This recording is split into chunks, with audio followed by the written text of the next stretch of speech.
Bismillahirrahmanirrahim. Kenapa kita harus siap-siap, Ustaz? Kau belum tentu hidup sampai tahun depan. Kenapa kau bangun rumah? Orang banyak bangun rumah ini berapa lama kira-kira? Butuh waktu 1,5 tahun. Apakah umurmu sampai 1,5 tahun? Wallahu a'lam.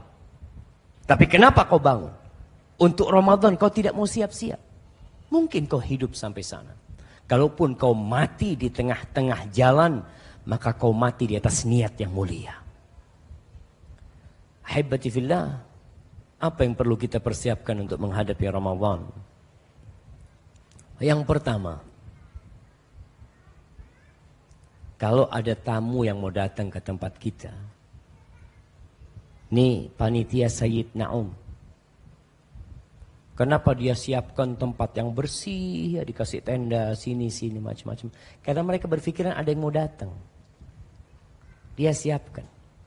Kalau engkau menyambut hamba Allah seperti itu, bagaimana menyambut bulan dibukanya pintu-pintu surga? Idza kana awwalu lailatin min Ramadan, ketika masuk malam pertama bulan Ramadan, futihat abwabul jannah walam yughlaq minha bab wa ughliqat abwabun niran walam yuftah minha bab. Ketika masuk malam pertama bulan Ramadan, semua pintu surga dibuka. Pintu surga ada 8. Antum tanya sama penjaga ya pasar-pasar di Tanah Abang, sama satpamnya, Pak, saya mau tanya Pak, pintu ke masuk pasar ini berapa? Oh ada 4 pintunya, sebelah sana, sebelah sana, Masya Allah. Coba tanyakan, Pak, pintu surga ada berapa Pak? Betul. Kadang-kadang kita perlu tanya sama mereka, jemaah. Kita perlu tanya. Nih jemaah, semua itu harus memiliki peran dalam menegakkan agama Allah ini. Tidak semuanya bisa ceramah di tempat ini, enggak semuanya. Ada yang bisa pakai duit. Aku pakai duit, fadhal. Ustaz, ana bisa pakai tulisan. Aku bikin tulisan. Supaya orang-orang di sekitar kita nih yang muslimin, mayoritas mereka tahu apa itu Islam. Maka bulan Ramadan pintu surga semuanya dibuka. Pintu neraka semuanya ditutup. Masa kita nggak siap-siap untuk menghadapi bulan Ramadan itu? Bersih-bersih diri. Ya, lihat kewajiban kita. Apakah selama 10 bulan, dari mulai Syawal tuh, Syawal sampai bulan Rajab nih, kita mau masuk Sya'ban, apakah kewajiban-kewajiban ana sudah ana laksanakan semuanya? Atau nanti masih ada yang belum ana laksanakan? Kalau lihat dosa, kita ini kadang-kala sama jamaah untuk masalah dosa, ya, banyak orang terjebak dalam dosa, tapi merasa nggak dosa. Apa penyebabnya? Seperti kebanyakan umat Islam yang makan riba. Dia kerja riba, mobilnya riba, motornya riba, HP-nya riba. Terus apa lagi? Rumahnya udah. Istrinya mungkin riba juga. Dia juga ngutang untuk mahar istrinya. Banyak di antara mereka yang tidak merasa itu dosa. Enggak merasa itu dosa. Bahkan orang tua ketika melihat anaknya resign dari kerjaannya, dari bank konvensional, keluarganya semua pada marah. Kenapa? Karena selama ini tidak dianggap dosa, jemaah. Ketika melihat anaknya resign, Allah, ini ikut aliran apa kau nak? Ya Allah jemaah, hada dinuna, hada Islam. Udahlah nak, kau jangan ngaji sama yang jenggot-jenggotan itu. Aduh, sesat kau nanti nak sama dia. Dari selama ini kau nyaman hidup, punya mobil, punya motor. Sejak kau ikut kajian itu jadi miskin kau. Subhanallah jemaah. Betul jemaah. Itu orang tidak merasa dosa, kenapa? Karena tidak ngerti. Nggak paham. Gimana kita mau menghisap diri kita kalau kita nggak paham mana yang dosa, mana yang pahala. Kita nggak ngerti nih. Kita hanya ikut perasaan. Contoh nih. Kadangkala ada seorang keponakan, dia selalu salaman, ciuman, dicium sama istri pamannya. Karena selama ini Ustaz, ana pikir istri paman ana kan mahram buat ana. Dari mana istri pamanmu jadi mahram? Ya kan seperti paman ana lah Ustaz. Enggak. Di sini dibutuhkan ilmu untuk melihat. Oh ternyata yang ini dosa. Ini nih yang pahala. Ana kira ini dapat pahala, ternyata enggak. Sebagian umat Islam tidak pakai jilbab. Nah, masih kita lihat. Ketika ditanya, kenapa bu kok nggak pakai jilbab? Kan ada fatwa yang mengatakan jilbab tidak wajib. Nah, berarti kan dia melepas jilbabnya tidak merasa itu dosa. Tapi ada orang yang dikatakan, mbak kok nggak pakai jilbab? Doakan Ustadz, mudah-mudahan saya dapat hidayah, saya kepingin pakai jilbab. Ini nggak apa-apa. Yang tadi itu yang pertama, dia meninggalkan jilbab dengan ilmu. Karena ada fatwa yang mengatakan jilbab tidak wajib. Kalau yang kedua, karena dia belum mampu pakai jilbab.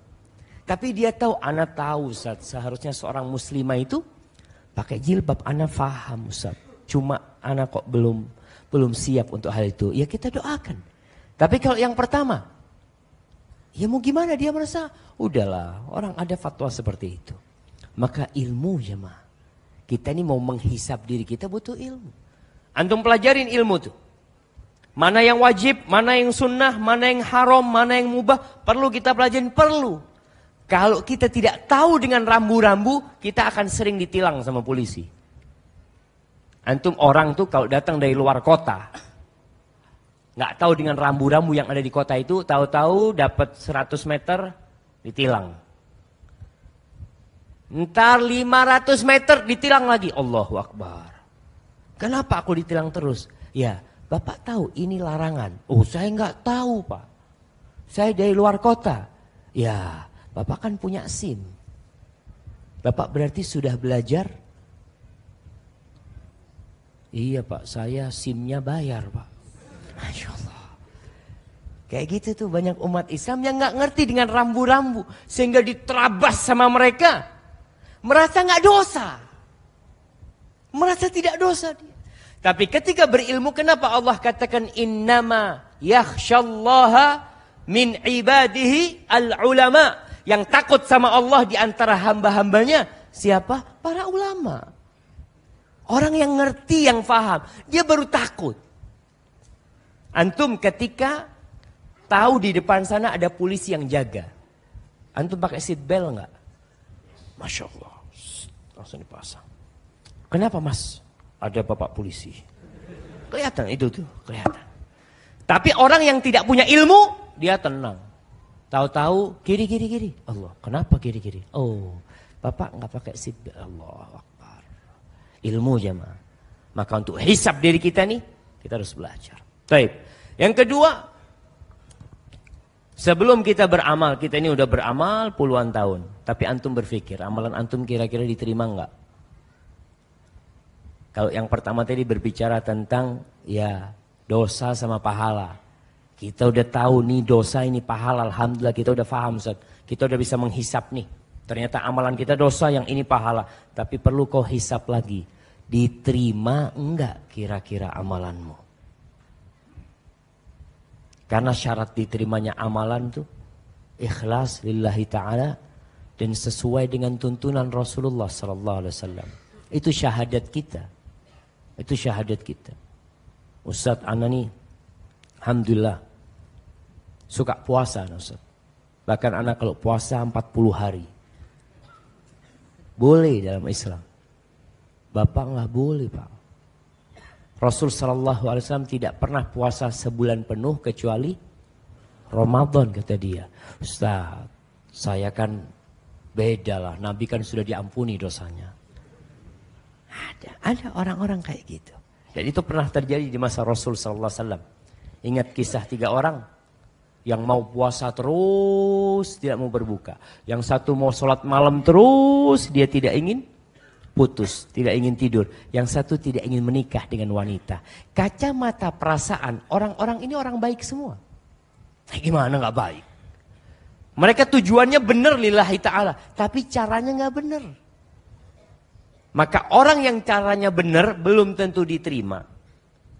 Apalagi yang caranya tidak benar. Caranya benar belum tentu diterima, kalau dia nggak ikhlas Allah nggak akan terima. Maka antum lihat, sedekah antum, ana sering sedekah, thayyib. Gimana sedekahmu? Lillahi ta'ala. Insyaallah lillahi ta'ala. Ya alhamdulillah. Sambil kita terus memperbaiki diri kita. Jadi ingat, kita dituntut untuk ikhlas lillahi ta'ala dan belajar. Mana yang sesuai dengan tuntunan Rasulullah sallallahu alaihi wasallam. Banyak orang mengatakan, udahlah kau nggak usah ribut masalah sholat. Ini sholatnya benar, nggak benar, sholatnya sesuai dengan sunnah, nggak sesuai dengan sunnah. Yang penting itu sholat.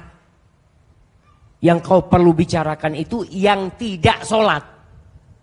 Kita kadang-kadang masih dengar pernyataan seperti itu.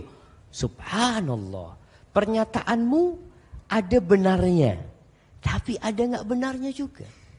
Nggak benarnya di mana?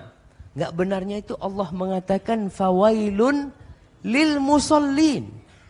Celaka orang-orang yang sholat. Ini orang udah ahli ibadah sholat jamaah. Celaka dia. Kalau yang nggak sholat betul kita perlu dakwain mereka. Tapi yang sholat perlu diperbaikin kualitas sholatnya. Kita kadang-kala Masya Allah umur udah 60 tahun. Kira-kira diterima nggak sholatnya? Insya Allah diterima Ustaz. Dari mana kau tahu diterima? Rasul sallallahu alaihi wasallam mengatakan, Innar rajula la yusalli salata 60 sana walam tuqbal lahu salah. Ada orang yang sholat selama 60 tahun sholat jemaah. Satu pun sholatnya nggak ada yang diterima. Satu pun jemaah. Ini cerita Nabi sallallahu alaihi wasallam. Yutimmu ruku'ahu wa la yutimmu sujudahu. Yutimmu sujudahu wa la yutimmu ruku'ahu. Rasul sallallahu alaihi wasallam tidak berbicara niat. Karena yang bisa mengukur niat itu siapa? Allah. Dan kita sendiri tahu. Rasul sallallahu alaihi wasallam berbicara tentang aturan sholat orang ini nggak benar. Sujudnya sempurna, rukuknya nggak sempurna. Rukuknya sempurna, sujudnya nggak sempurna. Pernah seorang sahabat masuk Masjid Nabawi, lalu dia sholat. Sahabat masuk Masjid Nabawi, di situ ada Rasulullah sallallahu alaihi wasallam sedang duduk, dia sholat. Selesai sholat, assalamualaikum, datang ke Nabi SAW. Assalamualaikum. Kata Rasul sallallahu alaihi wasallam, "Shalli fa innaka lam tusalli." Kau sholat, kau belum sholat. Jadi dari tadi itu nggak dianggap sholat. Sholat lagi nih sahabat.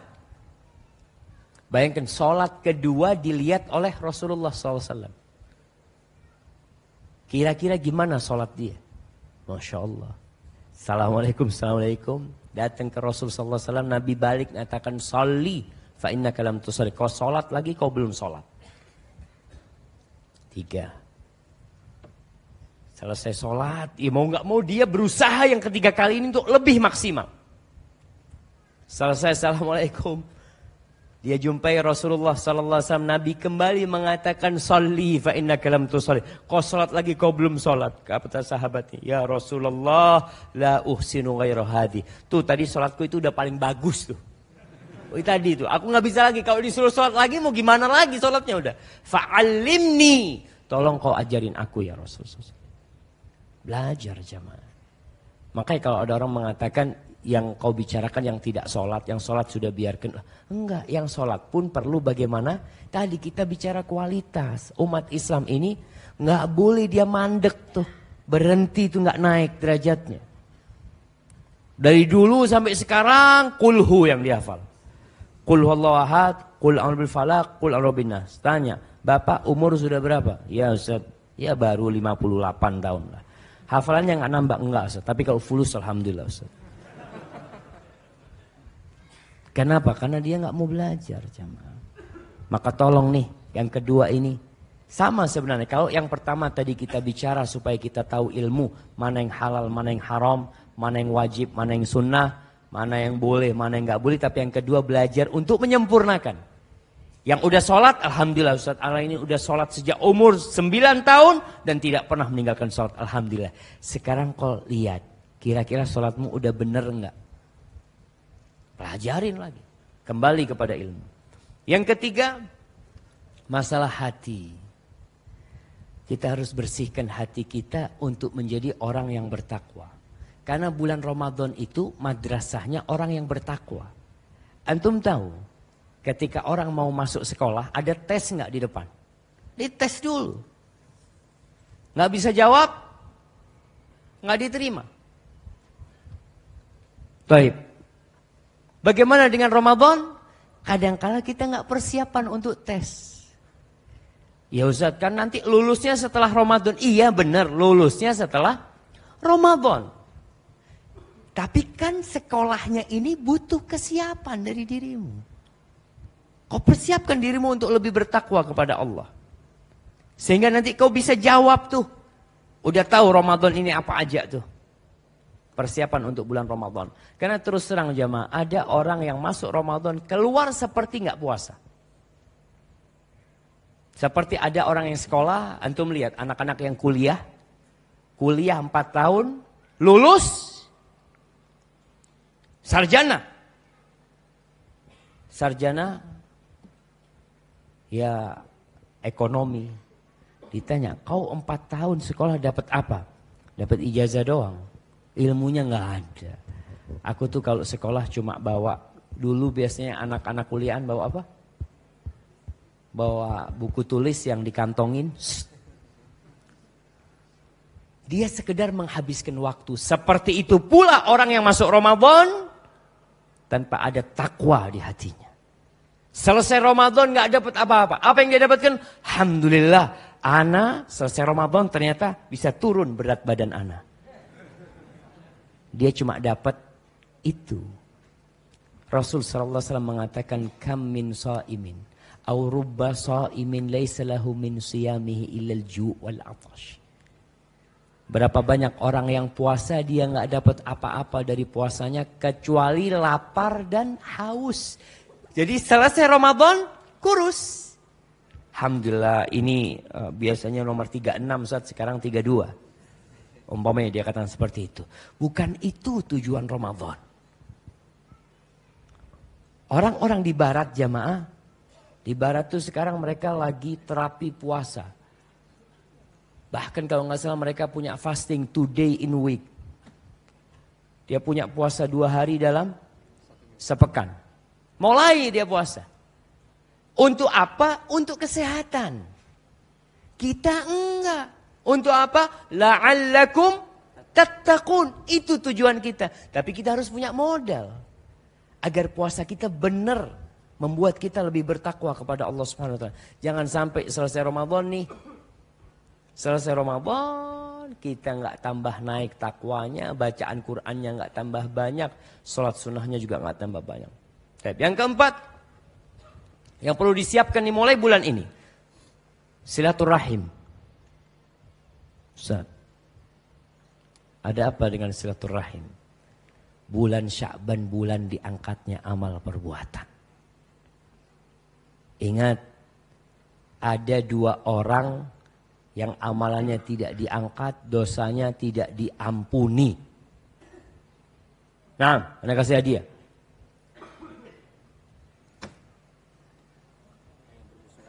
Orang yang bermusuhan, insyaallah. Jamaah tunggu jamaah, jangan rame-rame antum. Itu pertanyaan dia tahu jawabannya, cuma tadi grogi jamaah. Ada yang lebih dahsyat dari yang bermusuhan. Apa jemaah? Dosa yang tidak diampuni apa? Masya Allah. Apa dosa yang tidak diampuni? Sampai hilang. Syirik jemaah. Masya Allah. Anda mau kasih hadiah ya kayak Masya Allah. Barakallahu fikum. Jemaah itu 2 Ada yang mau jawab lagi? Udah selesai jawabannya. Naam. Yang tidak diampuni musyrik atau musyahin. Orang yang nyimpan dendam. Yang ada permusuhan. Nggak diampuni. Nih, kalau kita bicara permusuhan, lebih umum. Tidak hanya kepada kerabat kita. Makanya silaturahim ini kadangkala kakak sama adiknya tidak bertegur sapa selama 1 tahun. 1 tahun dosanya nggak diampuni. Amalnya nggak diangkat. Pas bulan Sya'ban ternyata dia belum memperbaiki dirinya. Kadangkala Idul Fitri pun tidak mau berjumpa. Hati-hati jamaah. Nih mau masuk Ramadan, kau apa gunanya ketika kau beramal terus amalanmu tidak diangkat? Apa guna kau tiap hari selesai sholat mengatakan Astaghfirullah, Astaghfirullah, Astaghfirullah. Kau masih menyimpan permusuhan sama kerabatmu. Kau tidak mau bertegur sapa dengan dia. Tiap hari Senin Kemis aja orang itu tidak diampuni dosanya. Rasul SAW mengatakan bahwasanya turfaul amal fi yaumil itsnaini wal khamis. Diangkat amal pada hari Senin dan Kamis. Fayughfaru likulli 'abdin la yusyriku billahi syai'a. Allah ampuni untuk semua hamba yang tidak berbuat syirik sedikit pun. Illa rajulun kana bainahu wa baina akhihi syahna fayuqalu anziru li hadain hatta yastaliha. Semua diampuni kecuali orang musyrik dan seseorang yang punya permusuhan sama saudaranya. Orang ini jangan diampuni. Jangan. Sampai mereka baikan. Ini umum. Apalagi kalau ternyata yang kita putuskan hubungan itu kerabat kita. Jemaah, siapa yang tidak berbuat salah? Siapa? Nggak ada. Maka wajar kalau ada orang yang menyakitin kita, itu wajar. Tapi kau tidak perlu simpan kedengkian. Tidak perlu simpan permusuhan. Apa gunamu? Orang ketika memusuhin seseorang, Masya Allah. Ada seorang santriwati di kampus kita, dia punya masalah sama seorang ustadzah. Ustadzahnya yang mungkin terlalu keras. Si santriwati ini minta pulang. Dia nggak kerasan, nggak betah sampai abahnya telepon ana berulang kali, Ustaz, tolong Ustaz, ana nggak apa-apa, ana punya putri hafal 1-2 hadis walaupun dia nggak lulus nggak apa-apa Ustaz, yang penting putri ana tahu sama agama. Dia katakan, Ustaz, ana ngelihat sepatunya Ustazah itu nggak kuat, sepatunya doang jemaah. Gimana kalau ngelihat orangnya? Maka ingat, ini silaturahim adalah yang ada hubungan kerabat. Tapi dengan sesama muslim kita pun tidak boleh menyimpan dendam. Jangan kau maafkan saudaranya.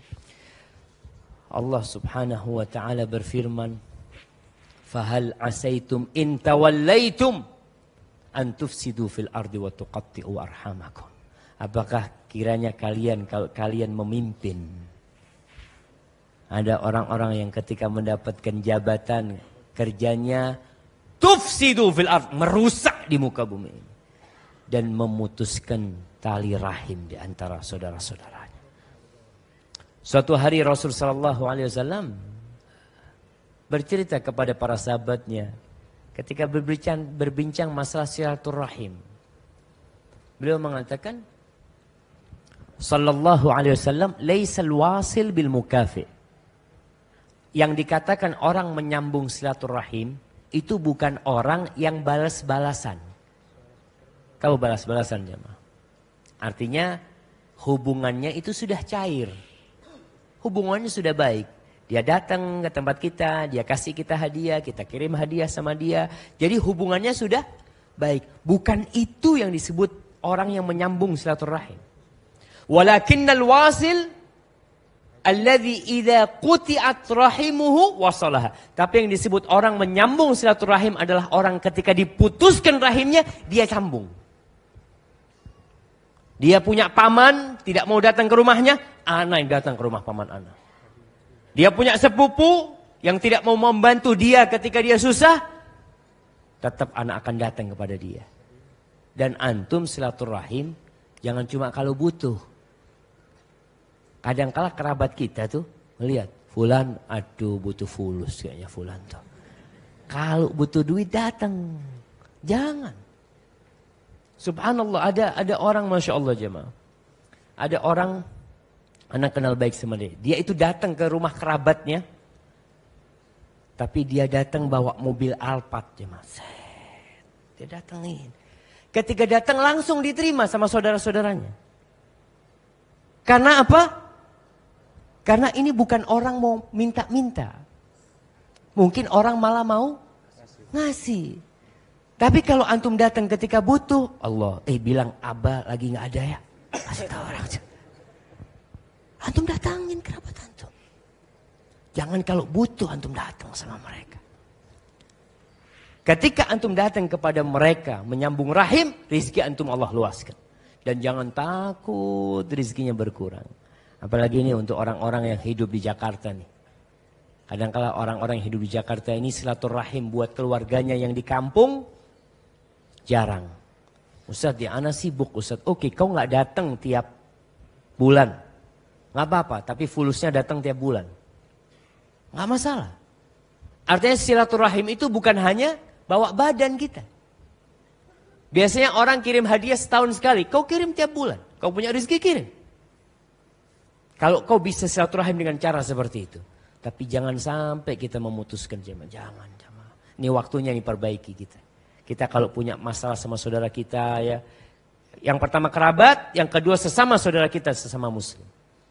Kita jaga hubungan kita sama mereka. Kemudian yang kelima. Manfaatkan waktu. Mulai kita nih manfaatkan waktu. Antum melihat anak punya waktu 24 jam. Berapa jam anak buka Facebook? Dan berapa jam anak buka Al-Quranul Karim? Antum lihat. Allahu Akbar. Malu kita jamaah. Kita tuh kadang-kala alhamdulillah. Ada orang yang baca Quran pakai HP sekarang. Masya Allah. Dia di bus, di mana dia baca Quran pakai HP. Tapi ketika bunyi, titit, Qurannya ditutup. Sret. Dia baca. Baca berita, baca Quran lagi. Ternyata panjang. Qurannya ditinggal sama dia. Akhirnya dia baca berita-berita yang tidak menambah dia tambah dekat sama Allah. Tidak menambah dia tambah jauh dari dosa. Waktu antum manfaatkan sekarang. Mulai. Antum ya yang biasa pakai internet berapa jam mulai dikurangin. Yang bisa ngobrol berapa jam dikurangin. Karena nanti di bulan Ramadan waktu itu mahal jamaah. Kalau sekarang kita tidak bisa mengatur waktu kita, Ramadan habis kita nanti. Habis gimana? Kita tidak bisa memanfaatkan waktu itu dengan baik. Insya Allah Ustaz, nanti anak kalau masuk Ramadan, anak sudah akan matikan televisi. Anak akan putuskan internet. Bisa nggak sekarang orang hidup tanpa internet jamaah? Ada yang bisa hidup tanpa internet? Kayaknya masih ada Ustaz. Orang-orang tua yang sudah bau kuburan itu udah gak mikir internet. Nah, ada orang-orang tua yang memang tidak hidup sama internet tapi hidupnya pegang remote TV. Dia internet gak tahu tapi remote dia tahu tuh. Dia pengen sama aja waktunya juga habis untuk yang tidak bermanfaat buat dia. Masya Allah. Baik, ahibati fillah. Yang keenam, bayar utang puasa.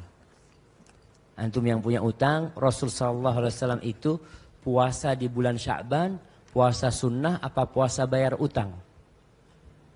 Jemaah. Puasa sunnah.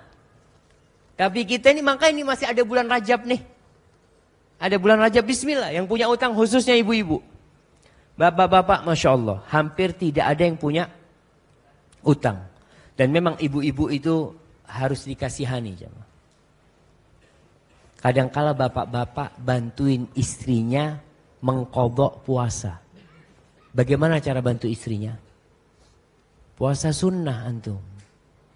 Soalnya istri kita puasa, kita nggak puasa, kesian dia. Dia harus bangun, sahur ya. Biasanya ngantuk habis subuh ngasih makan suaminya.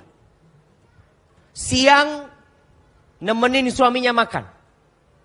Seperti itu dia lelah. Sekali-kali antum bantu istri untuk bayar puasa, antum puasa sunnah. Makanya kenapa ada puasa Syawal jemaah? Puasa Syawal itu agar orang segera bayar utangnya dan dia bisa mengambil sunnah puasa Syawal. Tapi kalau memang belum bayar, bayar sekarang nih. Kemudian yang ketujuh, mulai baca Quran. Saat kita sih baca Quran terus ya, tapi ditambah nih. Volume baca Qurannya ditambah. Antum kalau lihat ulama-ulama, kenapa sebagian di antara mereka bisa hatam tiap hari? Imam Syafi'i dikatakan kalau Ramadan beliau hatam sehari 2 kali.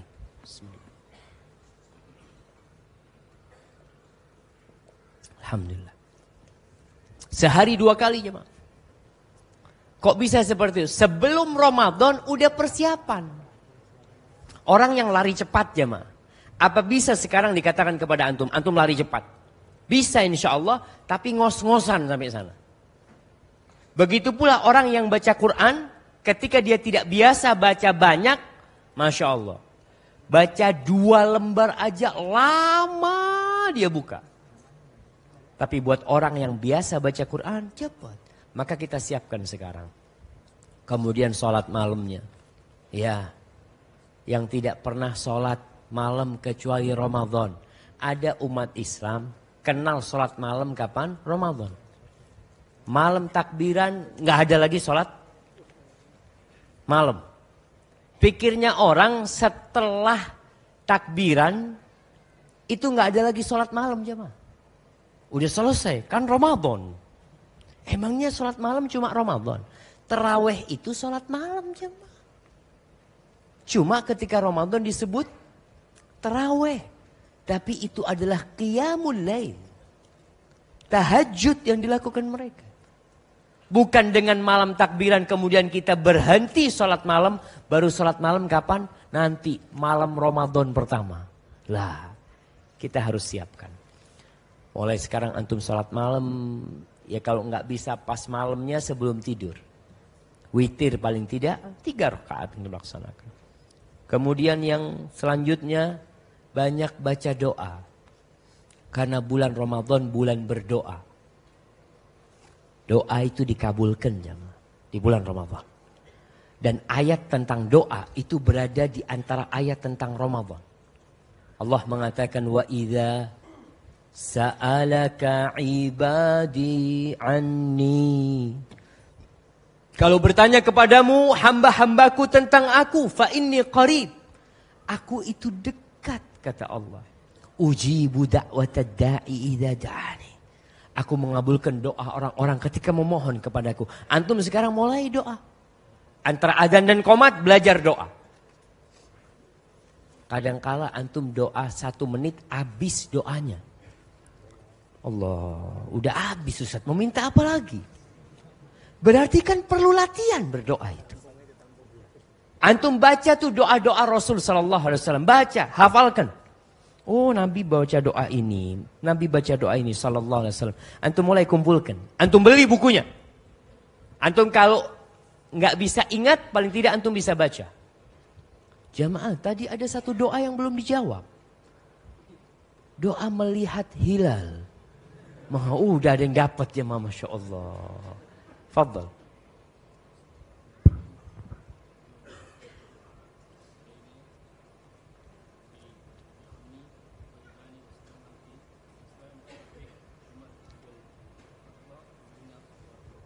Masya Allah. Mulai kapan baca doa itu? Hah? Oh ingat. Alhamdulillah. Barakallahu fikum. Kasih ini semua. Masya Allah. Apa doa jamaah? Banyak redaksi doa itu dalam beberapa ayat. Allahumma ahillahu alaina bil amni wal iman atau bil yumni wal iman was salamati wal islam rabbi wa rabbukallah. Itu doa. Paling tidak antum ketika ngelihat hilal, langsung antum buka kitabnya. Nggak apa-apa antum buka kitabnya. Tapi lama-kelamaan insya Allah antum hafal. Doanya nih, jangan cuma minta dunia. Rasul Shallallahu Alaihi Wasallam melihat sebagian sahabatnya orang-orang Badui itu yang diinginkan cuma onta, cuma kambing. Kenapa kita nggak minta yang lebih dari itu? Minta surga, minta ketetapan hati, ya muqallibal qulub tsabbit qalbi ala dinik. Kemudian yang ke-10, belajar iktikaf. Belajar iktikaf, perlu kita duduk antara maghrib sama isya nggak pulang. Kita biasanya habis sholat langsung pulang. Ini kita persiapan nih. Soalnya nanti iktikaf itu di bulan Ramadan, sunnahnya berapa hari? 10 hari, bayangkan jemaah. Kita kalau nggak biasa iktikaf, Allahu Akbar. Ada orang yang kajian masih pegang HP. Kajian padahal cuma 2 jam. Gimana iktikaf 10 hari? Boleh nggak pegang HP ya, Ma? 10 hari. Ustaz, kan yang nggak boleh keluar dari masjid, Ustaz. Ana nggak keluar ke masjid. Ana di masjid. Facebookannya di masjid, Ustaz. Tetap di masjid, kata dia. Apa bedanya kau iktikaf dengan tidak iktikaf? Kalau ternyata kau masih berhubungan dengan dunia luar. Iktikaf itu kan memutus hubungan. Ustaz, ana alhamdulillah Ustaz. Ana benar-benar iktikaf 10 hari Ustaz.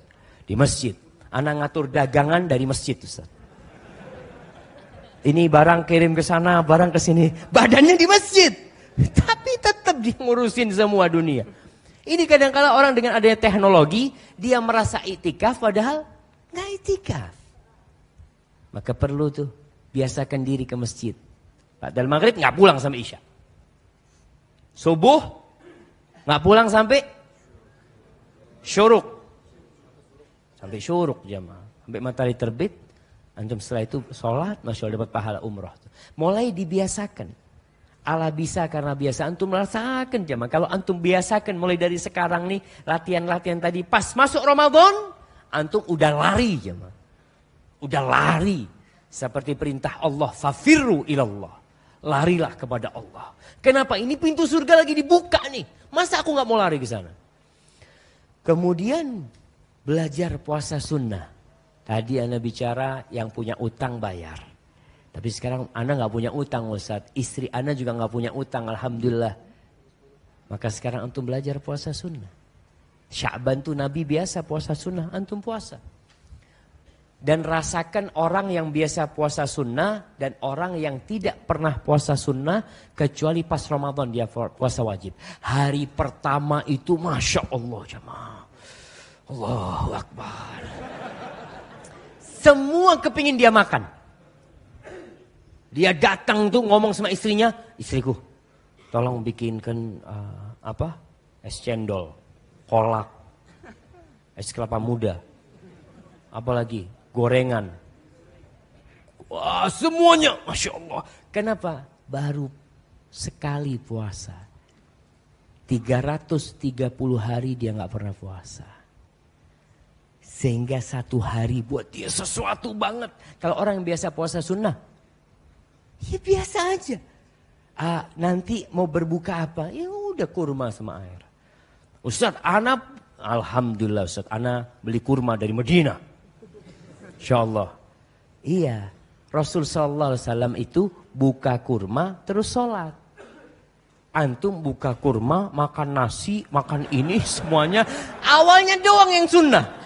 Sisanya Allahu Akbar jemaah. Allahu Akbar. Maka kadang-kala kita salah tuh. Karena apa? Tidak terbiasa puasa jemaah. Tapi orang biasa terpuasa, aduh, biasa aja tuh jemaah. Ngelihat makanan antum lihat, kenapa ada ngabuburit? Orang yang biasa puasa sunnah ngabuburit, nggak ada dia. Pernah ada lihat orang kemana ngabuburit Pak, kata dia. Ngabuburit kemana kata dia? Ana lagi puasa sunnah nih, Senin Kemis nggak ada. Itu yang ngabuburit orang yang pertama puasa biasanya. Maka kita hati-hati. Ya kita biasakan diri kita. Kemudian ngasih makan orang jemaah. Masya Allah. Pertanyaannya udah banyak banget ya. Antum belajar ngasih makan orang. Karena sunnah nanti puasa ngasih berbuka. Sekarang nih antum punya rizki, pulang dari masjid, lihat orang lagi kumpul, bang yuk ke rumah, ajak makan. Kalau tidak kita beli di warung, beli warung berapa, pulang ke rumah kasihkan ke tukang-tukang yang ada atau apa, ada satpam di perumahan, kasih. Mulai kita belajar nih, karena nanti Ramadan itu orang yang memberi buka, orang yang puasa mendapatkan pahala seperti mereka yang puasa aja, masya Allah. Kalau antum sekarang nih bulan Sya'ban di Masjid Nabawi itu kalau sudah bulan Sya'ban hampir tiap hari ada buka bersama. Karena tahu orang mulai belajar puasa. Dan itu bulan disunahkan puasa hampir tiap hari sudah ada. Biasanya kan cuma Senin Kemis dan 13, 14, 15. Tapi masuk bulan Sya'ban mulai. Karena banyak orang puasa ketika itu. Maka antum usahakan. Biasanya ada orang-orang yang umroh ngelihat tuh. Datang, ada sufroh. Sufroh itu tempat berbuka tuh. Jemaah umroh nggak puasa. Insyaallah, alhamdulillah. Ini buat yang puasa jemaah. Kata dia, alhamdulillah Ustaz, baik-baik orang Madinah Ustaz, kata dia. Kita di masjid dikasih makan. Ada orang cerita sama anak, kasih kurma, kasih ini. Anak tanya, Bapak puasa? Enggak Ustaz, kata dia. Itu buat yang puasa. Aduh Ustaz, kita nggak tahu Ustaz, kata dia. Ya, paling enggak antum biasakan. Antum biasa berusaha untuk mengasih. Kemudian jamaah selain ngasih makan, belajar sedekah tiap hari. Sedekah tiap hari. Sekarang ada grup ibu-ibu ya. Anda nggak tahu di sini tapi di kampung kita tuh ada kelompok ibu-ibu judulnya mereka S3. Iya, S3, sedekah sehari 1000. Sedekah sehari 1000. Antum ngasih orang di pinggir jalan yang kadangkala minta-minta ya. Kadangkala ngasih mereka yang bantuin muter mobil apa. Antum kasih. Kadangkala buat mereka nggak tahu dipakai apa.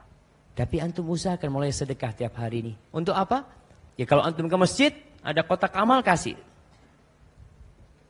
Tiap hari. Rasul SAW ketika bulan Ramadan masuk 10 hari terakhir, beliau seperti angin yang ditiupkan jamaah. Baik banget. Nggak pegang tuh duit, dikasih-kasihkan sama Rasulullah SAW. Maka ini tiap hari ada yang doa, dua malaikat turun. Doanya Allahumma a'ti munfiqan khalafan. Allahumma a'ti mumsikan talafan. Ya Allah berikan kepada orang yang berinfak itu ganti. Dan berikan kepada yang pelit, yang tidak mau berinfak itu kehancuran dalam hartanya. Maka antum lihat dan sekali lagi jangan berpikir sedekah itu kalau kaya. Enggak. Mahasiswa sedekah, emangnya nggak bisa sedekah. Aisyah radhiyallahu taala anha sedekah dengan 1 butir kurma. Istri Nabi SAW. Karena itu yang dia milikin. Antum punya anak cuma punya duit 10.000, Masya Allah bisa kau sedekah. 1.000, 2.000, 3.000. Aisyah radhiyallahu taala anha di rumahnya hanya ada 1 butir kurma. Dan itu dikasihkan. Kemudian yang mau umrah Ramadan, ingat umrah Ramadan, pahalanya seperti haji bersama Rasulullah SAW. Sekarang haji ngantri lama. Antum daftar umrah Ramadan. Siapkan diri untuk umrah. Dan yang terakhir jamaah, mulai tinggalkan kuliner. Karena Masya Allah, anak kalau datang ke Jakarta ini, itu sama jamaah dijamu untuk kuliner. Sampai kapan hari itu, jarak waktu makan, itu macet 1,5 jam mungkin jamaah. Setelah itu pulang mungkin 1 jam. Anak cuma makan 1 piring 2,5 jam jaraknya. Dan makanan apa sih? Sama gitu anak rasa. Maka antum yang suka kuliner, usahakan. Supaya nanti ketika Ramadan itu bukan bulan wisata kuliner, bukan. Maka yang anak kadang-kala berpikir, kenapa di bulan Ramadan bahan pangan itu naik harganya? Seharusnya turun. Dan kita umat Islam tahun ini, insya Allah kita bikin turun harganya. Siap antum. Insya Allah kita bikin turun. Dan Allah berikan kepada kita pemimpin-pemimpin yang muslim, yang bisa menegakkan agama Allah Jalla Jalaluhu. Hadza wallahu a'lam bishawab. Itu yang bisa kita kaji pada kesempatan kali ini. Apabila yang Anda sampaikan benar itu dari Allah Jalla Jalaluhu. Kalau ada yang salah dan kurang berkenan, Masya Allah, itu dari diri ana, Allah dan Rasul terbebaskan dari kesalahan itu. Alhamdulillahi Rabbil Alamin.